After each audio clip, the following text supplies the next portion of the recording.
Hello बच्चों, welcome to Deep foundation. आज हम पढ़ेंगे आर्किमिडीज के सिद्धांत के बारे में। जब किसी ठोस पिंड या वस्तु को किसी स्थिर तरल में पूर्ण रूप से या आंशिक रूप से डुबोया जाता है तो उसके भार में आभासी कमी आ जाती है। मतलब वो एक्चुअल में वो कमी नहीं आती है उसके भार में। भार तो जिस वस्तु का जितना है उतना ही रहेगा, लेकिन क्या हो जाता है उसके भार में ऐसा हमको महसूस होता है कि कुछ कमी आ गई है। ठीक है, तो उसके भार में आभासी कमी आ जाती है। भार में आई यह आभासी कमी क्या होगी? पिंड के द्वारा विस्थापित तरल के बराबर होती है और इसे ही हम क्या कहते हैं? आर्किमिडीज का सिद्धांत कहते हैं। ठीक है, फिर से देखिए, जब किसी ठोस पिंड या वस्तु को किसी स्थिर तरल में पूर्ण रूप से, देखिए जैसे ये बॉल है ना, ये पानी है आपका, ठीक, ये बॉल इसमें आंशिक रूप से डूबी हुई है, पूरी तरह से तो नहीं डूबी है ना। तो क्या होता है? गुरुत्वीय त्वरण नीचे की ओर कार्य करेगा और उत्प्लावन बल यानी तरल के द्वारा जो बल इस वस्तु पर ऊपर की ओर लगाया गया है उसी को हम क्या कहते हैं? उत्प्लावन बल। ठीक है, जो कि वस्तु पर ऊपर की तरफ लगता है और गुरुत्वीय त्वरण क्या होता है?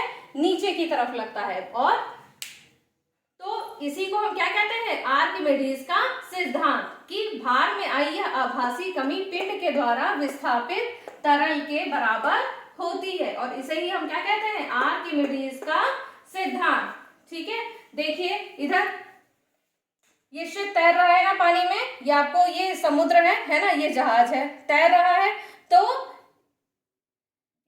हाँ, तो ये जहाज के द्वारा, ये क्या है? जहाज का भार किधर कार्य करेगा? तरल पे, नीचे की तरफ। और जिस जल द्वारा, इस समुद्र द्वारा एक बल कार्य करेगा ऊपर की तरफ। ठीक है, जो कि हमें क्या आभास कराएगा? कि जहाज के भार में कुछ कमी हुई है। ठीक है, और यही भार में आई हुई ये आभासी कमी किसके बराबर होती है?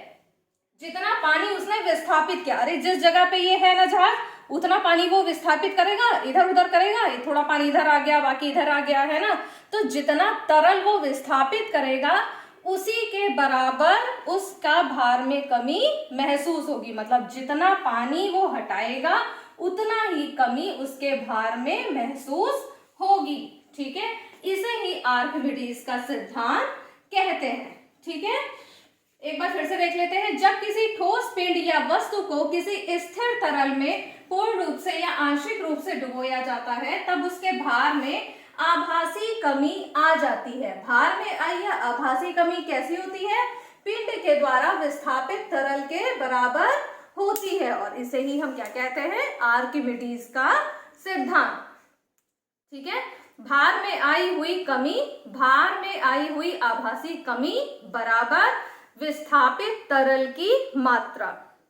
शॉर्ट फॉर्म में इसे ही हम क्या कहते हैं? आर्किमिडीज का सिद्धांत कहते हैं। ठीक है, आई होप आपको ये वीडियो समझ में आया होगा अच्छे से, आर्किमिडीज का सिद्धांत। इस तरह की और वीडियोस देखने के लिए चैनल को सब्सक्राइब करना ना भूलें। वीडियो पसंद आया हो तो इसे लाइक जरूर करें और ज्यादा से ज्यादा लोगों में शेयर करें। Thank you so much.